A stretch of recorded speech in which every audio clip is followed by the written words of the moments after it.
We are thrilled to have Wendy North joining us today. Wendy North received her undergraduate degree in special education in 1982 and a master's degree in special education with a concentration in reading disabilities in the late 80s. Wendy began her teaching career as a preschool special education teacher, and after several years left that position to work as a resource room teacher for elementary school-age students with reading disabilities. After being trained in Orton Gillingham multisensory structured language techniques, Wendy worked for a decade one-on-one with dyslexic teens and adults.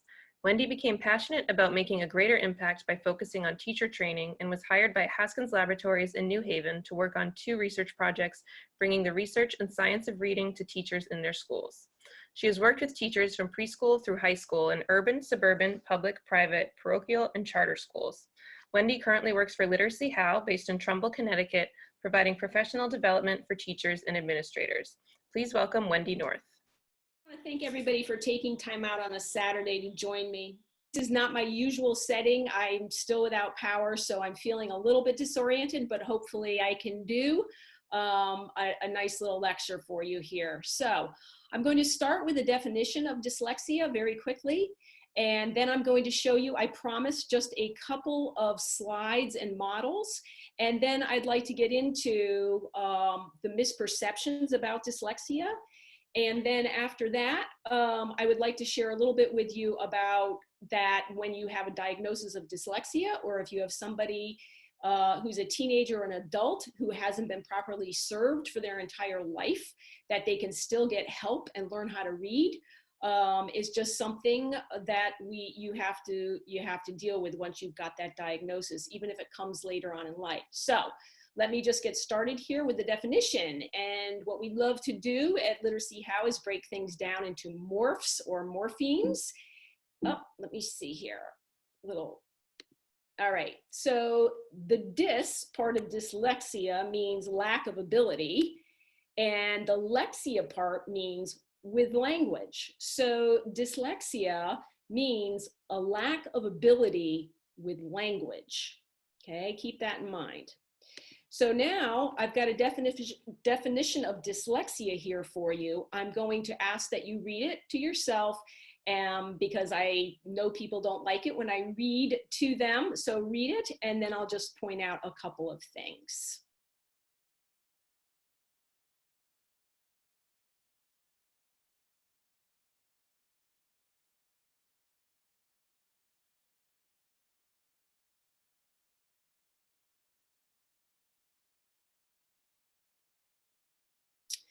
Okay, so what we have to keep in mind when we're talking about dyslexia is that it's neurobiological in origin. It's something that's happening in the brain, or rather the lack thereof.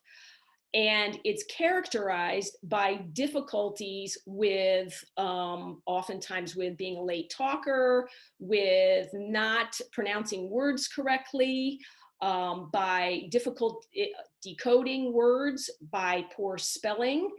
And it's all about not having the sound system of the brain structured in the way that it needs to be. So secondary consequences of dyslexia could be reading comprehension, because your decoding or your inability to read the words off the page is so arduous, you cannot comprehend what's on the page. And then because of that, you aren't gaining the reading experience that you need, and it will necessarily impede your vocabulary and then your background knowledge. So dyslexia is definitely a brain-based problem.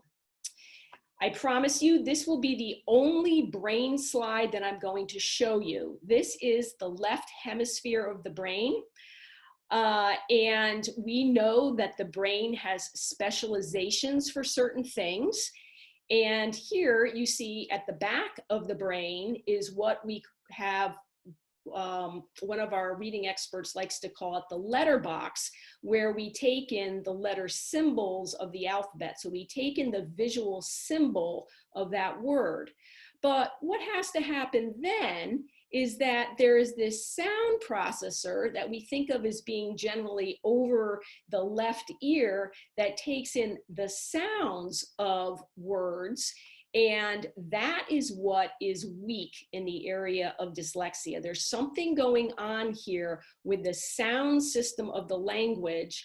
And then, because reading is taking in the letters, understanding what sounds go with those letters to be able to come up with what the word is and how it should be pronounced, and then, of course, the meaning of the word.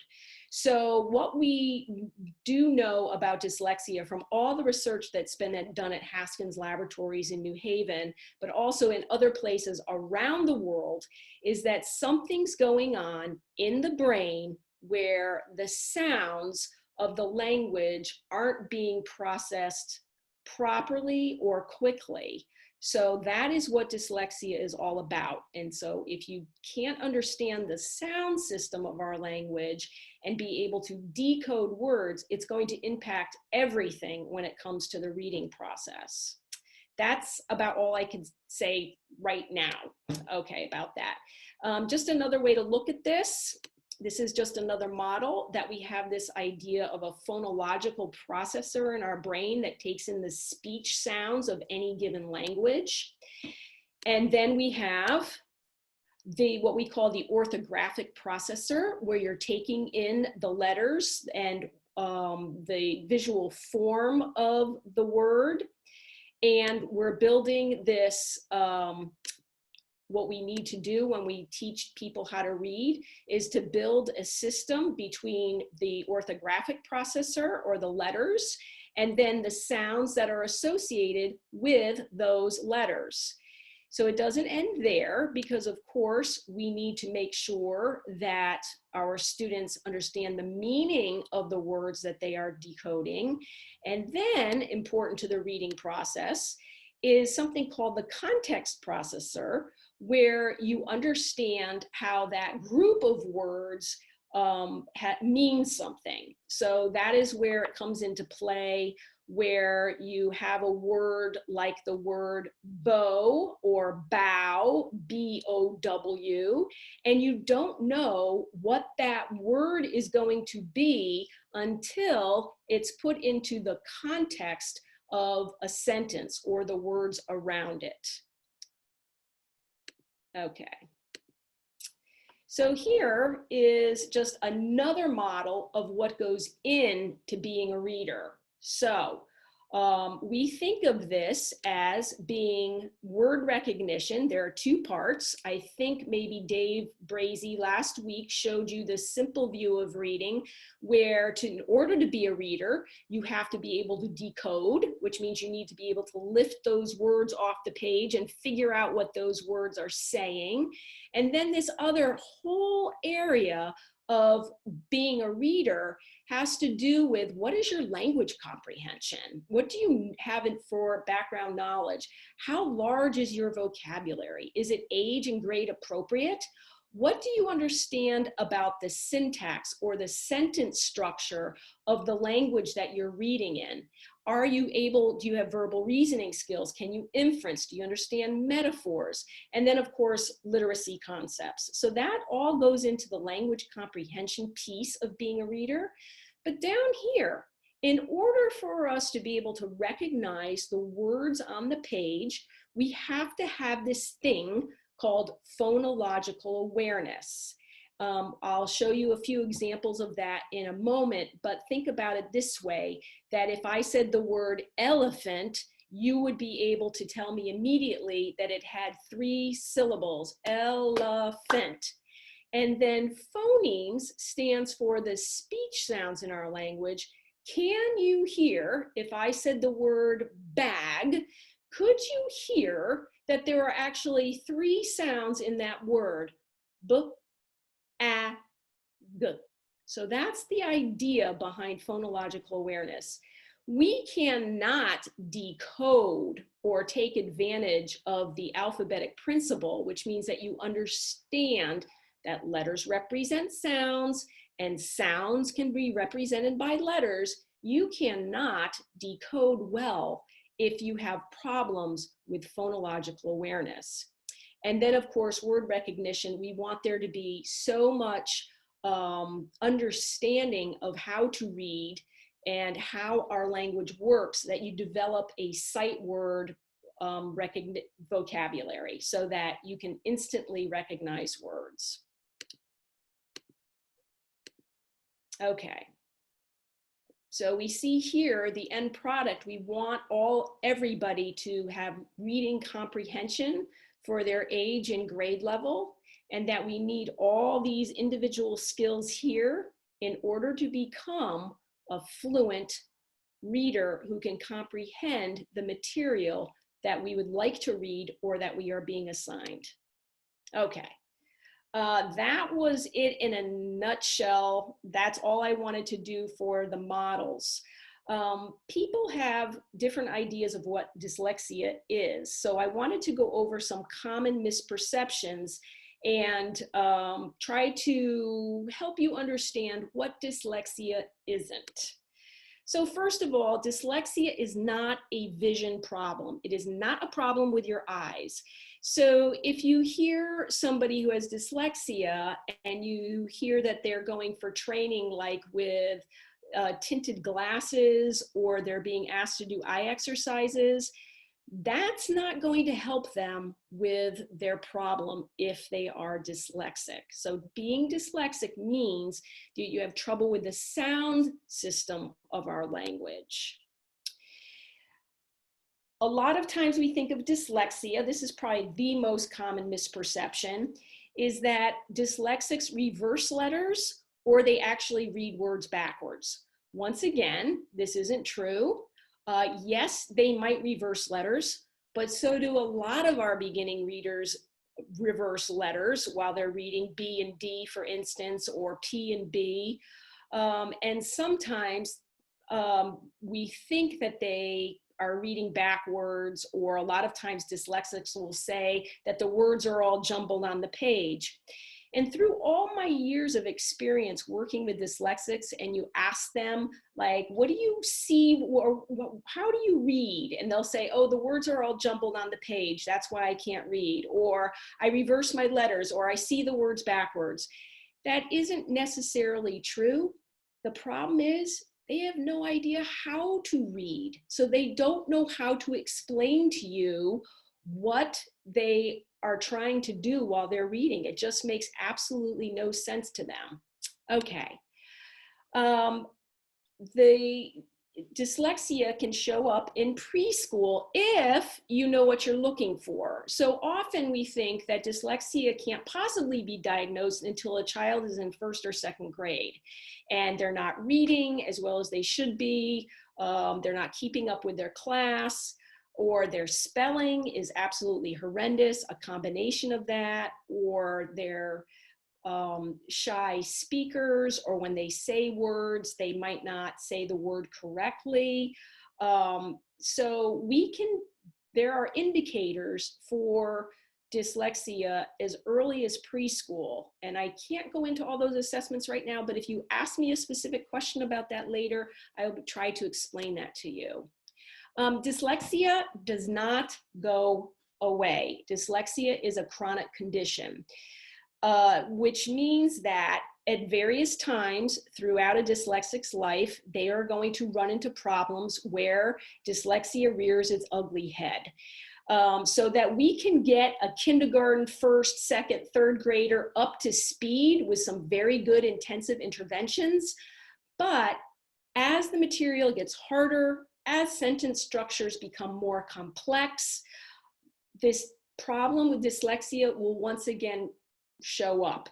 Also with spelling is a problem throughout a dyslexic's life. They always have to be careful with their spelling. And I live with a dyslexic, my husband's dyslexic, and he always has to have a human spell checker help him correct his spelling for him before he sends anything out or an email, because his spelling is just so bad. So dyslexia does not go away. It's something you have to deal with, but there are things we can do. Dyslexia, I hear this all the time. It's absolutely not due to being lazy or because a student is not trying hard enough. The problem is, well, not the problem, but a lot of our dyslexics have very good background knowledge. Their vocabulary is very good. They speak with enthusiasm. They might talk your ear off.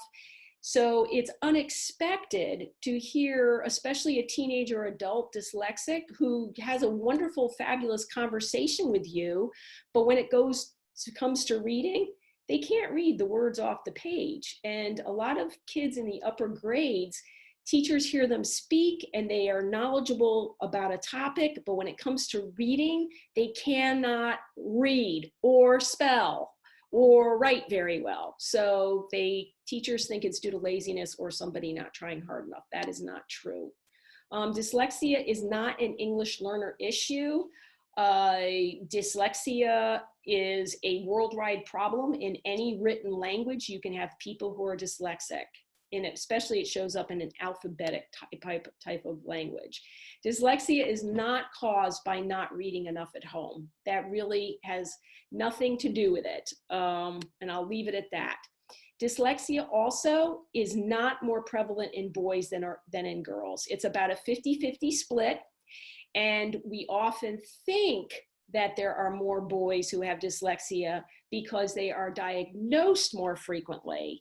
And I know this is probably sounds a little gender bias of me or not, but once again, in all my years of experience, boys, when they don't understand what's going on in the classroom, they don't know what you're asking of them, they will misbehave. Whereas the girls will tend to be quieter, they won't misbehave, and they use their friends to get their work done for them. And once again, I don't have time for all my stories, but just trust me on that. Okay, so I'm going to end the sharing and I'm going to come back to me. I hope that's okay with everybody. So I hope I was clear on that definition of dyslexia. It's something that is not wired right in the phonological processing system of our brain. This has been proven over and over again with brain research studies like they do at Haskins Laboratories that show how a good reader's brain lights up when they're given a word task or a reading task to do when they're in the MRI machines.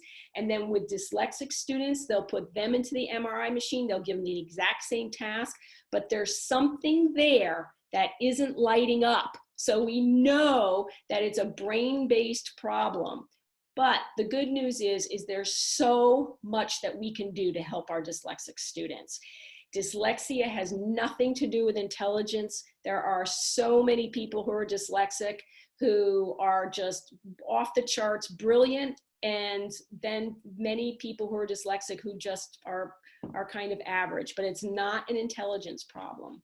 Also, just another statistic is that 5 to 10% and up to 15% of our population has dyslexia.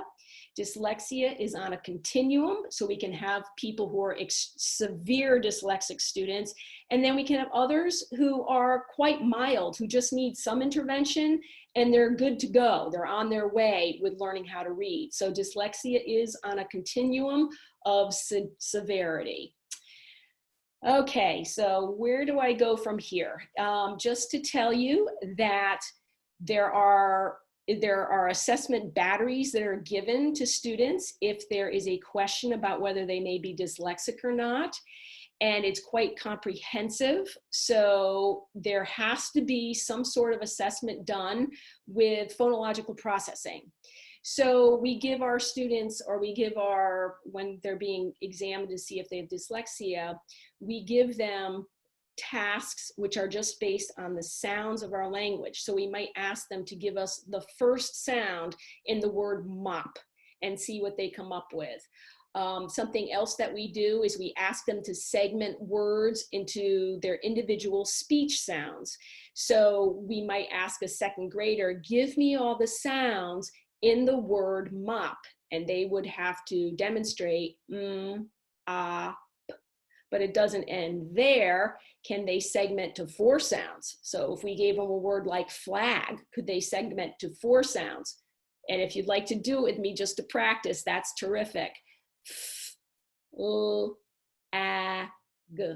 And then to be a true decoder, you have to be able to segment and blend to 5 sounds. Can they segment a word like spend into its individual speech sounds? Please do that with me so that I'm not the only one who's talking here. You can stay on mute, but give it a try. Say spend. Let's make all the sounds in spend. S, p, n, d. Okay. Another task that we would do, also important to being a reader, is that I would say a word in its individual speech sounds, and the student would have to sweep the word back together again. Very important for reading and spelling. So I would give them a word like okay, I'm going to give you the sounds. Here are 3 of them coming at you. Z, a, p. And you would put the word together, zap. All right, then I might give you a word that has 4 sounds in it. So I would give you a word like the word k, a, p, and you would say clap. Then I would go to 5 sounds to see how you're doing. I would take notes. I would see where you're falling apart. And then I would give you a word that has 5 sounds in it. Let's give it a try. What's my word? B, a, s, t. Last. I hope you got it. Okay. There are other assessments that are done along the phonological awareness lines. Something that we do often is a deletion task. So it'd sound like this. Say sleep. Say it again. Don't say s. The word is leap. And lots of different sound-based tasks like that, because we're trying to see where our students are falling apart in the sound system as it relates to being a reader and a speller. So very important part of testing. Also, we would have them do reading. So we'd have them read words in isolation. We would have them read words in sentences. We would have them read words in connected text of maybe a paragraph. See how they're doing, take notes on what their errors are. Another piece of assessing would be to ask them to spell, not just a random list, but a very specific list of words that give us an idea of where they're falling apart in their understanding of being a reader. After that, we would want to do some interviewing of parents, of teachers, what's happening in the classroom. We'd look for a written expression piece that was done by the kids to look for some of their authentic spelling errors to give us a clue. There's school psychologists often will do some assessing. There's sometimes an IQ test done, although that's kind of gone by the wayside. We aren't doing that so much anymore. So these are what we look at when we're trying to figure out if you have dyslexia. I see that time is running here, and I would just like to give you a very brief snapshot of what do we do when we find out that somebody has dyslexia and we need to start an intervention. I'm giving you such a tiny little picture here. So what we need to do, especially when we're working with our older students, is we have to have them understand that they can learn how to read, but we're going to need to go back to the beginning, and we're going to have to teach them very, very explicitly, very systematically on how the English language works. So we start with something like this. How many letters are in the alphabet? 26. Here's the hard part. How many sounds are there in our English language? In this neck of the woods, we have 44 different speech sounds in our language, okay? That's like a little piece of it. We would also teach them our English language has 4 origins. That's why our code is so complex and so sophisticated, because through history, we've taken pieces of other languages and we put it together to make our English language. And not only that, is that our language keeps evolving. So we bring in new words, we change old words and give them new meanings. We make up words as we need to. So it's complex and it keeps going, but we teach them there are 4 basic origins. There's the Anglo-Saxon Germanic branch, there's the Latin branch, the Greek branch, and the French branch, and they all have a different code. So we need to teach them explicitly all these different codes in order for them to be a reader. Then we go after the sounds of the English language. We teach them that there are 18 vowel sounds in our language. That's more than any other language. So we have to teach them there are 5 long vowel sounds, there are 5 short vowel sounds, there are 3 bossy R sounds, and then there are other vowel sounds that they need to know. We don't do this all at once. We start on we take their assessments, we figure out where they're falling apart, and then we start building the pieces slowly. We work on articulatory gestures because it's a phonological sound problem. We work on the articulatory gestures of each one of our speech sounds. So just make this sound with me right now. This is just an example of what we would do. Make the sound for letter S.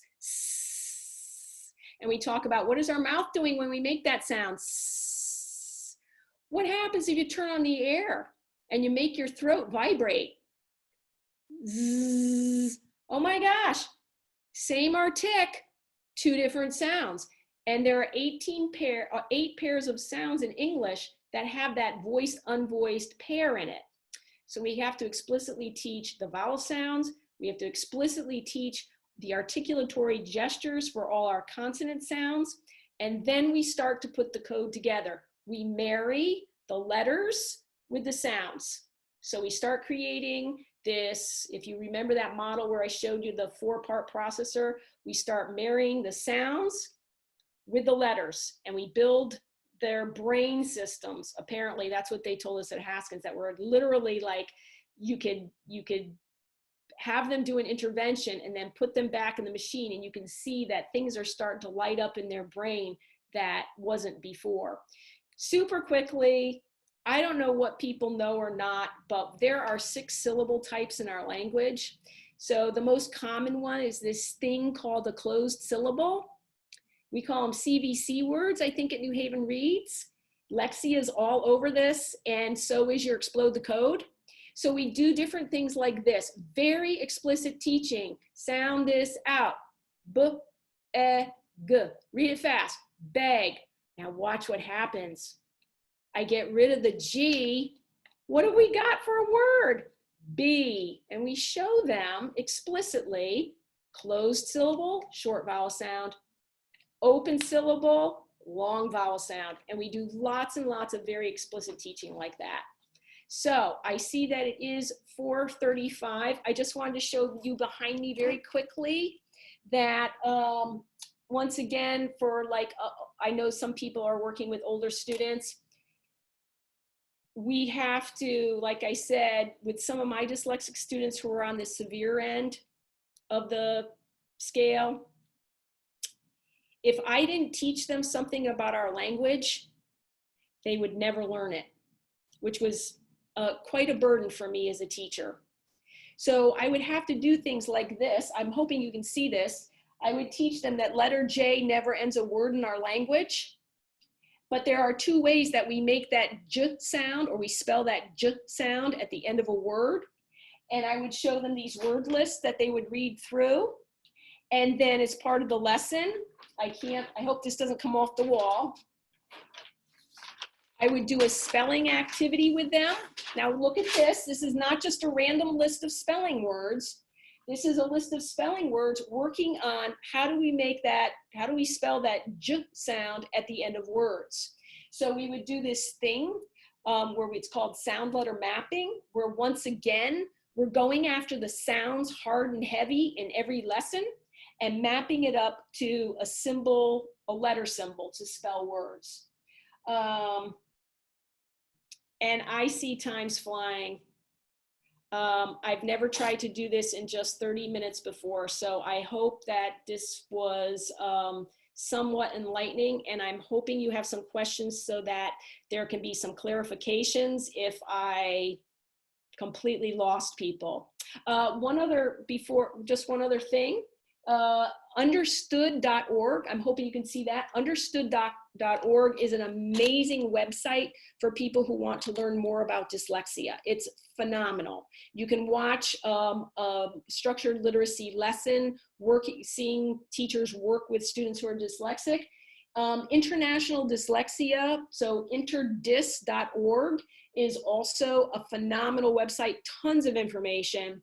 And then Literacy How, I'm not tooting my own horn here, but on Literacy How, we do have a section for specific learning disabilities and dyslexia.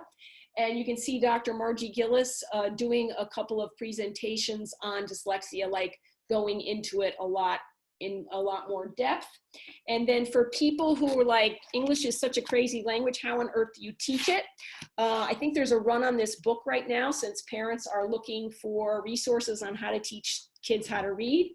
It's called Uncovering the Logic of English, and it's by Denise Eide. So if you think English is crazy and makes no sense at all, if you read this book, you are going to find out that it's a beautifully complex and sophisticated language. Okay, so Julie, bring me back, Julie. All right. Are there questions? Yes, we have a couple to start us off, and please feel free, everyone, to chat a question if you have one that's come up. The first one I think you've kind of addressed a little bit, but someone is wondering if you know specifically in the New Haven schools, if they're assessing dyslexia, is it just in diagnosing, is it the way you described basically how it happens in New Haven schools? I don't know specifically about New Haven schools. Dr. Gillis, who I just referred to, who is the president of Literacy How, worked with a team of people a couple of years ago to make sure that dyslexia and the definition of dyslexia, that it is a real thing and it can be diagnosed, that it actually got into legislation so that school districts could no longer ignore that people have dyslexia. It is real. 5 to 15% of our population have dyslexia. For a long time, people didn't want to acknowledge it. So, excuse me, I don't know about New Haven, but once again, you would have to have a comprehensive assessment done where there's a team of people that are put together. You have to make sure the right assessments are being given. They can't just be any old assessment. There has to be something with phonological processing and phonemic awareness. Like, there has to be, spelling has to be looked at, reading has to be looked at. There's a lot that goes into a comprehensive evaluation. I hope New Haven's doing it. I don't know. Okay, thank you. We have another question.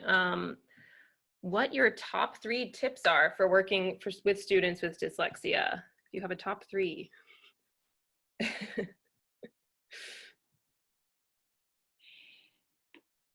If you are teaching somebody with dyslexia, you need to feel very comfortable articulating the speech sounds in our language. That would be, so you have to take some training, or there are YouTube videos out there. There is one on Literacy How.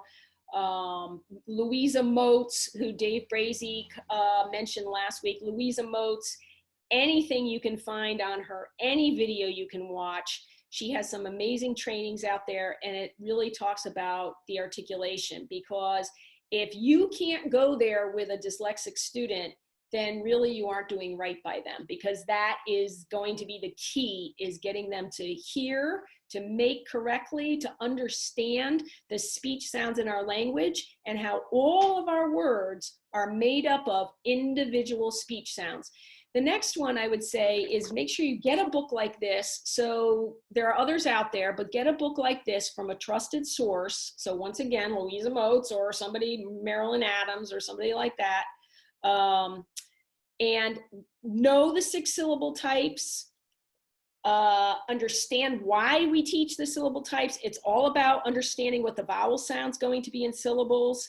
And then something I didn't even mention is you have to get very comfortable using decodable text, okay? So decodable text is used after you've explicitly taught something, you've taught a phonetic pattern, You have to allow your children to use text that is loaded onto that pattern. So for instance, this book is going to be all about words that have CK at the end of them. So what we need to do is make sure that our students are reading the words off the page. So once they're in a position to be able to read words, to decode words, we have to allow them to read decodable text and not do any picture guessing or get your mouth ready and I don't know what. It's about reading the words. To be a reader, you read the words off the page. So this is very basic. Also, you guys have Explode the Code. That's good. Doesn't have enough text to really have kids read. Something else we use is Wilson Reading Systems, where kids read individual words first, then they read sentences, and then they read paragraphs. So it's a very structured, tight way of teaching reading. There was one more. Make sure you include spelling as well as reading. So what you teach them for reading, you put into a spelling lesson. What you teach them for spelling, you put into a reading lesson. They're so reciprocal, and it's got to be done. Those are my top 3, I think. Great. Thanks. We have a couple people with similar questions. Do you know of resources to help students get diagnosed outside of the public school, or where you could take a child to get a comprehensive assessment? I'm allowed to name names. If you have suggestions. Okay, I don't feel really comfortable doing that, but I will, because I know people are quite desperate. So I also know that to get a comprehensive evaluation right now, you're looking at waiting like 5-6 months. There is such a crush for people to get their students or their children diagnosed that there's going to be a waiting list, no doubt at all. So Literacy How does reading evals. We have 2 ladies who are phenomenal at doing reading evaluations, very fair. If it's not dyslexia, they'll tell you. Also, and I'm hoping I've got the name right, is that Carol Frankenberger, I believe she's now in Brantford. She also does reading evals. They're very expensive. Sometimes if you don't like the evaluation that's been done through your school district, you have to prove why it's not good, and then you can get it paid for by the school district. Okay, thank you. If a child is an English language learner, do you work with them differently? Nope. How's that? All right. No, not nope, no. So here's the thing, is that we all learn to read the same way. Whether we are conscious of it or not, we all learn to read the same way. Some of us were very lucky and we managed to fall into the reading process without realizing that we were able to decode words. It's just like if you have a good oral language base, if you were given a lot of like really good literacy experiences when you were a little kid, you knew the letters of the alphabet, you kind of had an idea of how to rhyme. Some people just fall into the reading process, but we all learn how to read English the same way. For our English learners, it's a double whammy because they don't have the oral language component in place or where we would like it to be in order to make good sense of the English language. So they've got this double whammy going on where they're still learning the language, but also we're trying to teach them how to read. So, but it's all the same. I would teach English learners, actually.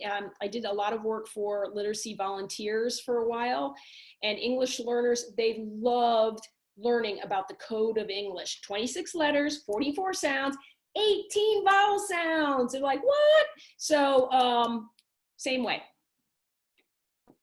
Okay. Because we have sounds they don't have, and they have sounds we don't have. So they need to learn our sounds. Great. And I know we are at time, but we do have a few more questions. If you can stick around, great. If not, I can email them to you, whichever you prefer. I'm fine. Great. Someone is wondering, how long does it usually take, minimum and maximum, to teach a dyslexic student to read?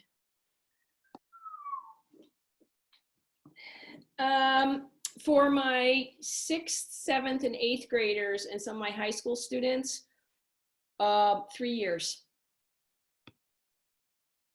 3 years. Mm-hmm. Up to 3 years. It depends on the severity. I happen to be given some very, very severely dyslexic students. And then sometimes, just like with all readers, sometimes you teach them some things and then they're able to they just fall into the reading process, and they know what questions to ask if they're stumped, and they can advocate for themselves when it comes to spelling. And they, some of you even go on to do self-study, but it can take 3 years of super intensive work, twice a week, up to 4 times a week. Next question is, do visual cues help a dyslexic student? I wish I had a little more information about that. Maybe if that person has any clarification they could offer, they could type it in now. And while we wait on that, I could go to the next question if you Okay. like. We have about 45 to 50 minutes once a week, so presumably this would be like New Haven Reads style tutoring. How much time would be good to do word patterns and syllabication? Once again, it depends on the student. I know you're tired of hearing that. But what we need to do is you need to figure out exactly what your student needs to be working on. Start every session with some kind of sound awareness skill. So, you can do the finger tapping, or you can do the fingers up, for each sound. You can move chips. You can do body say it and move it, where we use the body. So there's got to be some sound awareness. Could be 2 to 3 minutes. You've got to explicitly teach whatever your new idea is. They need to be put into words. They need to be put into sentences, and then maybe a paragraph. So the new learning, 15 to 20 minutes. We also want to make sure we get some spelling in there. Absolutely get some spelling in there. And spelling that list for those phonetic elements, but also put some of those words into a sentence. So we need some sentence dictation going on. And then we usually like to wrap up a session with either a game that reinforces skills that have already been learned, or we'd like to do read alouds to our students, even if they're older, or have them share read with us, so they can hear an expert reader reading. And sometimes they're just interested in something. I had a student that loved dirt bikes, and he would bring his dirt bike magazines, and I would read it. I would give him a few sentences that I thought he could tackle, and he just wanted to talk about dirt bikes. It was all good. So that was really, yeah, if you have once a week, it's better than nothing, but it's not enough. Okay. And back to the question about visual cues. So that person says, with looking at how the 5 senses are involved. Oh, okay. Okay. So when we work with our students, it's multisensory. So it's multisensory structured language. And what that means is that we think about what our students hear. We think about what they are seeing. We work on handwriting. Yes, handwriting can be worked on. It doesn't matter how old you are. You can learn how to handwrite. It's not that hard. You got to work on grip. You got to work on pencil strokes, but handwriting also is very important. Using the keyboard isn't nearly as powerful as having kids write with the pencil or a pen. So we use the hand, and also they repeat the words. We talk about the articulatory gestures of the sounds that they're making. So we use ears, eyes, mouth, and hands to make our lessons multisensory. It's never just like reading words off the page. So, and if you have kids who insist that their words are jumbling or they're missing words or whatever, have them track with like the eraser on a pencil, track the words as they're reading them. There's so many tips I can give you, but I know time's short. And then we had one last quick question. If you could just review, what is the fourth processor? Phonological, orthological meaning, and the last one was? Awesome, thanks. I don't have all my stuff with me. I could show you in an instant. Like I said, I'm borrowing somebody's house that doesn't have AC, so I'm melting a little bit and I'm just in a weird place. So the last piece is the context processor. The context processor. So that's where you figure out the meaning of a word by the words that are around it. And we have a lot of words like that in our language where you're not, that they look the same, but you don't know what the meaning of the word is until you've read it in a string of words. So it's the context processor where you're putting it all together. Let me just say, another important thing when we're working with dyslexic students is we work on syntax, we work on sentence structure. So we have these, decodable texts where they're reading words that are, subject, verb, object, and then eventually they're going to have to read complex sentence structures, like with subordinating conjunctions at the beginning of the sentences. So we work on syntax as well. And one of the #1 activities that we like to do is we like to do sentence scrambles. So anytime you can do sentence scrambles with your students, it's good for our English learners, it's good for our struggling readers and our dyslexic students. Awesome. Well, thank you so much, Wendy, and thank you especially for sticking around to answer those questions. And that's pretty much, I think, all the questions you've addressed. Okay. So that's great. So thank you so much. John, I can see you, John. Hi. I just wanted to say one just additional thing. Is there was a question last week about the importance of reading aloud to our students. And Dave did a phenomenal job, but the #1 reason, or not, there are a couple of reasons, but we read to our students and use these great picture books because they contain so much amazing vocabulary. They contain vocabulary that we don't use in our speaking world with them. So it shows up in their books. So it's the vocabulary, it's background knowledge, and then it's the understanding of complex sentence structures. So that's why we need to read to our students who aren't readers yet, so that they can start hearing these words in our language and build their vocabulary, their background knowledge, and their understanding of sentence structures. So I just want to thank everybody for taking time out on a Saturday to join me. And I hope you got something out of it. You can always email me, wendynorth@literacyhow.com. Awesome. Thank you so much. Thank you, Wendy. Thank you, everyone, for joining us today. We will be making a recording of this lecture available to you. And please join us next Saturday, the 15th at the same time. We're going to have our next speaker, Alan Plattis, and he'll be discussing the right to public space in New Haven. Thank you very much.